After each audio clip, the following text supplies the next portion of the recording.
Setelah 2 tahun pandemi COVID-19 melanda Indonesia, selama itulah tradisi mudik lebaran urung dijalankan.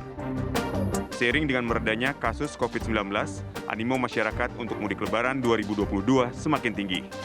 Sebanyak 80 juta orang diprediksi akan mudik menggunakan berbagai moda transportasi. Memasuki hari kelima menuju lebaran, kepadatan arus kendaraan masih terjadi di ruas tol Jakarta Cikampek, Karawang, Jawa Barat. Kendaraan yang memadati ruas tol Jakarta Cikampek didominasi kendaraan pribadi, bus, dan truk bermuatan berat. Bahkan pada hari ini, tol layang MBZ sempat ditutup sekitar pukul 8 pagi tadi.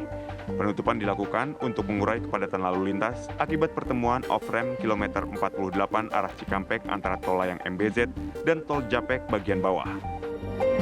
Namun pada pukul 10 atau 2 jam kemudian, kendaraan kembali diperbolehkan melintasi tol layang MBZ. Sejumlah petugas kepolisian pun melakukan pengaturan arus lalu lintas di dekat pintu masuk tol layang MBZ. Sementara itu, Menteri Perhubungan Budi Karya Sumadi menyatakan sistem satu arah dan ganjil genap di arus mudik akan mulai berlaku besok. Karenanya ia mengimbau para pemudik dari wilayah Jawa Tengah yang hendak ke arah barat agar mudik hari ini. Menhub juga mengingatkan masyarakat untuk memperhatikan serta mengikuti skema ganjil genap. Kami sampaikan bahwa hasil dari apa yang kami sampaikan pada Bapak Presiden itu akan kita berlakukan mulai tanggal 28, 29, 30, dan tanggal 1. Ya, 4 hari. Dan itu akan kita lakukan. Oleh karenanya, kalau bagi mereka yang dari Jawa Tengah, lakukanlah perjalanan hari ini. Karena besok memang satu arah. Ya, satu arah dan ganjil genap. Ya. Pemerintah memang telah menyiapkan ragam skema rekayasa lalu lintas untuk mencegah kemacetan, seperti persiapan ganjil genap, one way, dan kontraflow.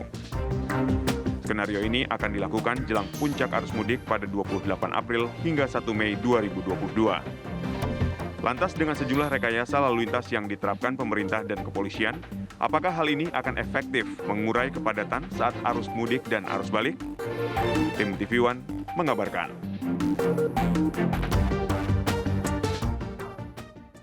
Ya pemirsa, ini informasi yang baik ya untuk Anda yang mau mudik di tahun ini. Mungkin sudah merencanakan akan pulang tanggal berapa?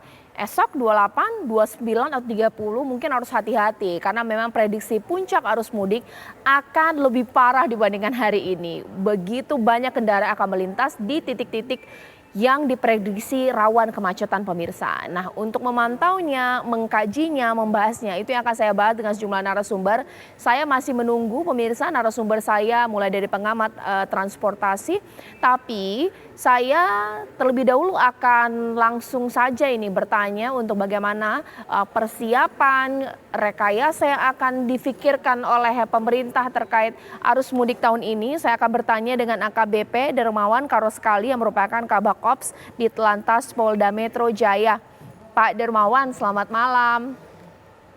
Selamat malam Mbak Caca. Ya Pak, saya sih tetap optimis ya Pak ya bahwa tahun ini bisa kita lewati dengan sebaik-baiknya mengatasi arus mudik ya Pak ya. Tapi mengingat untuk sejumlah wilayah ini Pak sudah terlihat kemacetan yang cukup parah ya Pak ya. Sedikit horor contohnya di Pelabuhan Merak Banten dan mungkin ke depan bisa terjadi untuk titik-titik lainnya Pak.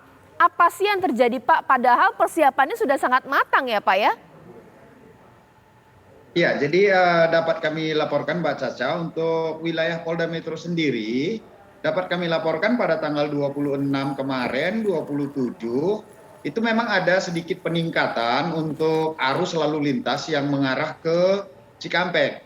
Namun kalau dikatakan untuk kepadatan sendiri, itu belum sangat-sangat signifikan, masih mengalir seperti itu ke kilometer 48 Mbak. Jadi wilayah hukum Polda Metro sendiri kalau kita bicara tentang arus mudik ini masih dalam batasan-batasan baik seperti itu Pak. Jadi belum ada kemacetan yang luar biasa. Tentunya kami Polda Metro Jaya sudah menyiapkan rekayasa-rekayasa seperti yang disampaikan oleh Bapak Kakor Lantas juga bahwasannya kami akan menerapkan ganjil genap dan ini sudah diuji cobakan.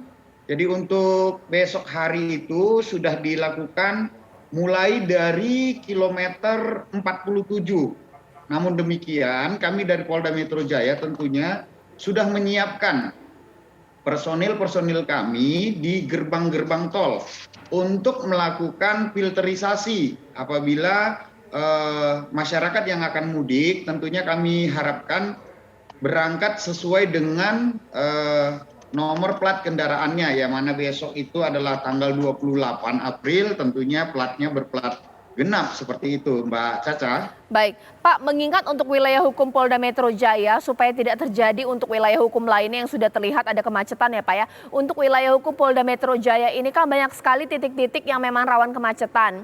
Sekiranya apakah segala macam rekayasa yang sudah dipersiapkan akan benar-benar bisa berjalan baik Pak? Mengingat kalau untuk mudik ini nggak bisa diprediksi adalah waktu masyarakat untuk memutuskan untuk pulang Pak. Bisa di jam 1 pagi nanti ramai sekali, bisa di siang hari lengang sekali, bagaimana Pak? Iya, jadi seperti yang kami sampaikan tadi Mbak Caca, tentunya kalau kami Polda Metro Jaya sudah sangat-sangat siap untuk memberikan pelayanan kepada masyarakat kita yang akan mudik.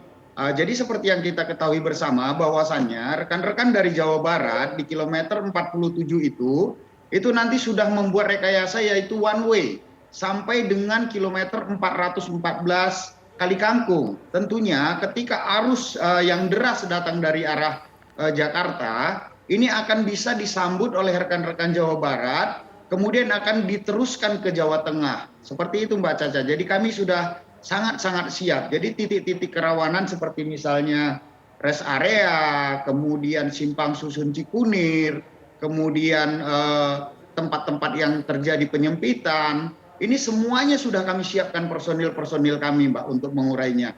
Jadi ada juga kebijakan daripada pemerintah yang mana akan dibatasi kendaraan-kendaraan besar, kendaraan-kendaraan berat. Tentunya ini akan sangat membantu, apalagi sekarang kita sudah memiliki yang namanya tol MBZ, yang mana tol MBZ ini bisa membantu sampai 30% beban yang ada di bawah tol, seperti itu Mbak Caca. Jadi kita berdoa bersama, mudah-mudahan mudik tahun ini bisa berjalan, bisa kita lancarkan dengan sebaik-baiknya. Demikian Mbak Caca. Baik Pak, untuk di wilayah hukum Polda Metro Jaya sebenarnya puncak arus mudik terjadi tanggal berapa sih Pak?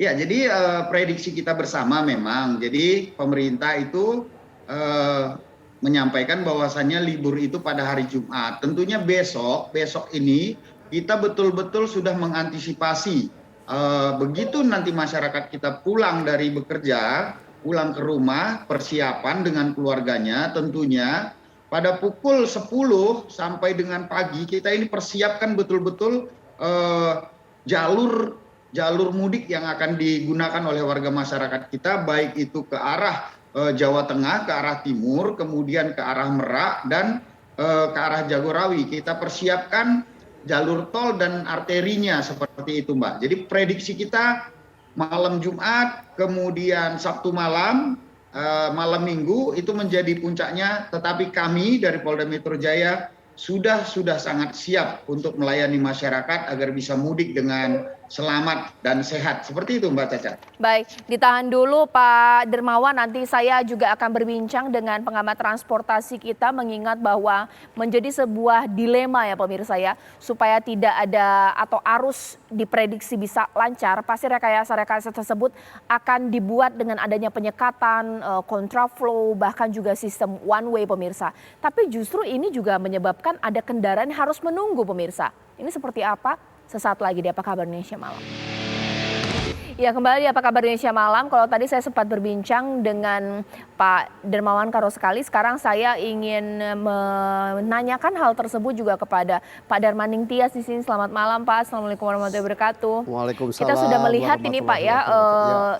Kita sudah cukup bahagia sebenarnya, masyarakat ini sudah dalam perjalanan menuju ke kampung halaman, atau juga sudah ada yang sampai nih di kampung halaman. Tapi kalau kita lihat ini sudah mulai ada terlihat kemacetan ini Pak, meskipun ya kita belum bilang ini parah ya, tapi ya sudah berdampak lah seperti di Pelabuhan Merak Banten. Sebenarnya apa sih yang terjadi Pak, mengingat persiapan pemerintah ini kan dikatakan matang-matang sekali lah seperti itu. Ya sebetulnya kalau Merak Banten itu kebetulan saya ikut pembahasan hasil survei Balitbank Perhubungan atau yang sekarang Badan Kebijakan Transportasi Perhubungan ya.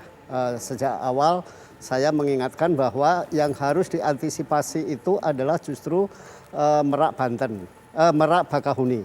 Kenapa saya sejak awal mengingatkan itu? Karena khusus untuk teman-teman yang akan mudik di wilayah Sumatera, ini kan mereka sedang euforia tol Trans Sumatera. Jadi saat tol Trans Sumatera itu siap dioperasikan, sebetulnya kan kita masuk dalam pandemi. Nah ini adalah pertama kali tol Trans Sumatera dimanfaatkan untuk mudik, gitu. Nah karena itu saya bayangkan sejak awal pasti akan terjadi ledakan yang sangat besar. Dan itu konsekuensinya adalah pada kesiapan atau penyiapan kapal untuk penyeberangan. Nah kalau kapalnya tidak mengalami penambahan seperti hari-hari biasa, tentu akan membuat kemacetan. Ya. Dan saya dengar kemarin sudah ada yang mengeluh menunggu dari jam 2 dini hari sampai jam 10 belum diangkut karena kapal-kapal yang tersedia lebih mendorong untuk truk-truk dulu. Baik. Gitu. Pak Darmaning Tias, ini karena saya sudah tadi sebelumnya sudah berbincang dengan pihak dari Polda Metro Jaya, Kabak Ops di Telantas Polda Metro Jaya. Sebenarnya apakah ada pengaruh Pak ketika jalan menuju Pelabuhan Merak Banten lancar Pak? Sejumlah kendaraan yang melewatinya diakomodir untuk menuju ke wilayah Merak Banten. Tapi ternyata dilalah di sana yang jadi masalah, kantung parkirnya, kapal yang akan memberangkatkan tidak bisa mengakomodir semua kendaraan yang lewat. Ini apakah jadi masalah juga Pak? Oh ya pasti, karena kalau asumsinya kalau dari sini ke Merak itu lancar, orang membayangkan nggak ada masalah. Tapi tiba-tiba di sana karena semua kendaraan arus lalu lintas ke sana, otomatis di sana terjadi kelebihan kapasitas. Nah, kekurangan kapasitas sehingga terjadilah kemacetan. Itu apalagi kalau misalnya sekali lagi jumlah kapalnya juga enggak ditambah dan kemudian juga jadwal pelayarannya juga enggak ditambah, enggak dipercepat, ya pasti akan menimbulkan kemacetan di pelabuhan. Dan efek dari kemacetan atau tertundaan di pelabuhan adalah ke area parkir dan sampai ke jalan. Oke, Pak Darmawan, bisa ditanggapi Pak bahwa ternyata ketika wilayah hukum Polda Metro Jaya bisa membuat titik-titik di sana lancar, tapi ternyata justru membuat efeknya menyumbang kendaraan yang begitu banyak di wilayah lain Pak. Ini bagaimana Pak? Ada koordinasi lintas juga Pak? Begini Mbak Caca, jadi kebetulan jarak kami dengan rekan-rekan Polda Banten itu tidak begitu jauh ya Mbak Caca. Jadi kalau untuk Polda Banten sendiri tentunya kami melakukan koordinasi terus-menerus, komunikasi terus-menerus dengan rekan-rekan Banten. Namun kalau untuk hambatan di Polda Banten tentunya kami tidak bisa memberikan komentar Mbak. Ini adalah ranah daripada rekan-rekan dari Polda Banten. Namun kalau untuk tol panjang yang mana ke arah Jawa Barat, Jawa Tengah, dan Jawa Timur, ini kami terus koordinasi intens seperti itu Mbak. Jadi bagaimana misalnya Jawa Barat mengatakan bahwasannya di kilometer 48 sedikit terjadi kepadatan, maka kami dari kilometer 10 untuk naik ke tol MBZ akan melakukan rekayasa pengaturan sedemikian rupa agar arus yang menuju ke Jawa Barat itu tidak terlalu deras sehingga bisa diurai oleh teman-teman dari Jawa Barat. Kemudian disambut oleh rekan-rekan di Jawa Tengah seperti itu Mbak. Mungkin itu jawaban dari kami. Kalau untuk kendala di Pelabuhan Merak sendiri mungkin kami tidak bisa memberikan komentar apa-apa seperti itu Mbak. Baik, iya tidak mengapa Pak karena memang berbeda wilayah hukum ya Pak ya. Tapi sekarang saya juga sudah hadirkan ini Pak di sini ada gambar wilayah Bekasi pemirsa kalau kita lihat di sana ini kan saya akan hadirkan lagi untuk Anda. Ini gambar yang kami dapatkan. Nah ini di Bekasi ya pemirsa ya kalau saya sudah lihat di sini ya ya ini kendaraan bermotor atau masyarakat menggunakan motor. Entah itu mereka pulang ke rumah atau memang sedang menuju ke kampung halaman. Boleh ditanggapi dong Pak Dermawan. Pak Dermawan, hingga saat ini bagaimana untuk mengatasi para pemudik menggunakan sepeda motor, Pak? Mengingatkan berkali-kali pemerintah mengatakan ya lebih baik jangan menggunakan motor atau menggunakan kendaraan umum, tapi banyak juga tetap ngotot naik motor. Bagaimana, Pak? Iya, jadi betul sekali Mbak Caca. Jadi tradisi daripada menggunakan sepeda motor ini, khususnya ke daerah Jawa Barat dan Jawa Tengah, ini tahun ke tahun memang tetap ramai. Bisa kami bandingkan juga dengan data 2019, yang mana waktu itu belum masa pandemi. Namun demikian Mbak Caca, pemerintah kita tetap melakukan upaya-upaya seperti misalnya mudik gratis. Kemudian beberapa hari yang lalu juga di pelabuhan itu ada mengangkut sepeda motor sebanyak 2.500 beserta dengan pengendaranya yang dibawa ke Jawa Tengah dan Jawa Timur seperti itu Mbak Caca. Jadi banyak sekali upaya-upaya yang kita lakukan agar masyarakat yang menggunakan sepeda motor ini bisa dikurangi seperti itu Mbak Caca. Baik, mungkin saya ke Pak Darmaning Tias. Ya. Pak, gambar ini apakah menandakan bahwa pemerintah nggak bisa larang masyarakat mudik naik motor? Karena banyak tetap Pak, meskipun ada mudik gratis, motor diangkat. Oh masih banyak mudik naik motor, ini bagaimana Pak? Iya, masalahnya transportasi di daerah itu buruk. Jadi katakanlah misalnya orang yang mau pulang ke kabupaten-kabupaten atau kota-kota daerahnya di Jawa Tengah atau Jawa Timur atau DIY ya, itu kan transportasi umum di sana sudah banyak yang mati. Sehingga kalau misalnya mereka itu menggunakan katakanlah angkutan mudik, mudik gratis atau naik angkutan umum, yang jadi problem adalah bagaimana untuk menuju dari terminal atau dari stasiun ke rumahnya dan sebaliknya ketika akan melakukan mobilitas saat mudik gitu, silaturahmi dan sebagainya.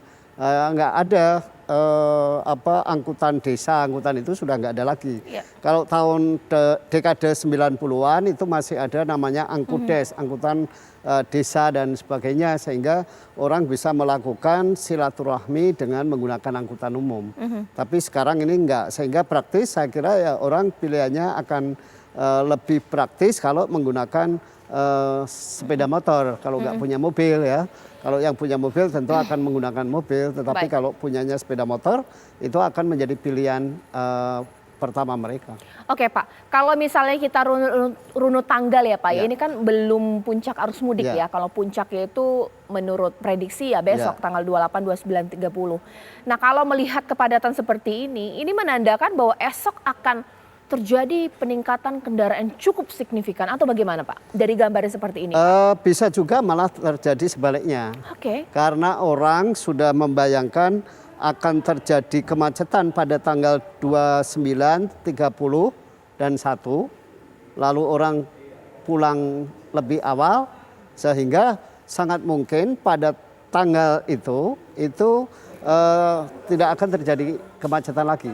Bisa juga ya gitu. Artinya kalau misalkan ternyata tanggal-tanggal yang diprediksikan itu tetap macet, berarti ini memang terjadi ledakan jumlah pemudik. Karena sebetulnya kan kemacetan sudah terjadi sejak minggu kemarin. Ya. Jadi bukan hanya minggu ini saja, tapi minggu kemarin sudah terjadi ledakan pemudik. Ini menandakan bahwa minat untuk mudik memang betul-betul meningkat, terutama setelah 2 tahun tidak pernah mudik. Oke, baik. Nah, kalau misalnya kita lihat ini sudah tanggal 27, besok Ya. tanggal 28. Sekiranya Pak untuk tahun ini yang lebih bisa menyumbang kemacetan apakah memang motor, kendaraan pribadi atau mungkin truk angkutan logistik yang juga tertahan dengan padatnya jumlah kendaraan yang akan menuju titik-titik yang ada di kampung halaman, bagaimana Pak? Ya kalau pada saat peak pasti kan mobil pribadi. Ya. Karena kalau truk kan nggak boleh lagi gitu. Mobil pribadi mereka yang akan melintasi jalan tol Ya. gitu. Kalau sepeda motor itu akan lewat jalan raya dan karena itu ini juga penting untuk Polda Metro Jaya. Itu dugaan saya nanti pada saat arus mudik itu yang akan mengalami hambatan adalah jalan arteri. Jadi orang-orang yang akan menuju ke wilayah Jakarta dan sekitarnya dari arah timur pasti akan terganggu. Dan itu mereka akan berpapasan dengan sepeda motor sehingga probabilitas untuk terjadinya laka lantas itu sangat tinggi karena itu mungkin perlu penjagaan lebih serius di titik-titik tertentu supaya bisa meminimalisir angka kecelakaan. Karena bagi saya mudik itu bisa dikatakan berhasil selain lancar, tertib juga selamat. Itu angka laka lantasnya turun, apalagi yang sampai meninggal dunia. Baik, ditahan dulu Pak. Sekarang kita akan menuju ke Bekasi. Sudah ada rekan kami Kurnia yang sudah siap mengabarkan dari sana untuk memantau kondisi terkini di sana. Kurnia. Iya, selamat malam Caca, Anissa dan juga pemirsa. Makin malam ini kondisi arus lalu lintas dari arah Jakarta, pemudik yang hendak menuju wilayah Pantura melalui Jalan Kiai Haji Nur Ali Kalimalang ini terlihat semakin ramai. Ini Caca dan juga pemirsa bisa saya gambarkan sedikit bahwa para pemudik dari arah Jalan Kiai Haji Nur Ali Kalimalang yang hendak menuju wilayah Pantura kebanyakan harus dibelokkan ke arah kanan, yaitu melewati Jalan Cut Mutia atau di depan dari Mega Bekasi atau seberang tol Bekasi Barat dan kemudian lurus mengambil arah bawah menuju Terminal Induk Kota Bekasi dan lurus terus menuju Karawang dan juga Pantura. Karena memang Caca dan juga pemirsa, jika biasanya pada tahun 2019 dan sebelumnya saat musim mudik, para pemudik ini dari arah Jalan Kiai Haji Nur Ali Kalimalang langsung diluruskan ke Jalan Hasibuan. Namun saat ini rekayasa lalu lintasnya berubah sehingga tadi kami memantau masih banyak pengendara yang kebingungan untuk mengambil arah kanan ataupun arah kiri. Sebenarnya mengarah ke kiri pun dari simpang BCP ini bisa, namun saat ini diarahkan untuk mengambil arah kanan. Caca dan juga pemirsa, ini bisa digambarkan semakin malam semakin banyak pemudik khususnya sepeda motor bukan hanya sekedar membawa barang bawaan seperti makanan maupun pakaian saja. Ini kami melihat beberapa pengendara motor juga membawa ini kandang burung, nampaknya begitu hewan peliharaannya. Kemungkinan para pemudik ini takut tidak ada yang memelihara di rumah sehingga mereka rela untuk membawa hewan peliharaannya ke kampung halaman.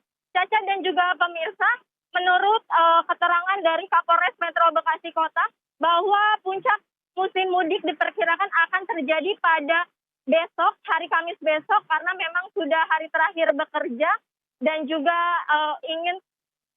sudah banyak yang libur panjang. Dan nantinya jika kepadatan arus lalu lintas terjadi di Jalan Kiai Haji Nur Ali Kalimalang ini terjadi, maka kepolisian, petugas kepolisian dan juga petugas gabungan akan melakukan rekayasa lalu lintas, yaitu dari arah Kiai Haji Nur Ali Kalimalang ini akan diluruskan terus seperti tahun-tahun sebelumnya melewati Jalan Hasibuan untuk terus menuju wilayah Pantura dan sekitarnya sehingga tidak lagi dibelokkan ke arah kanan maupun ke arah kiri.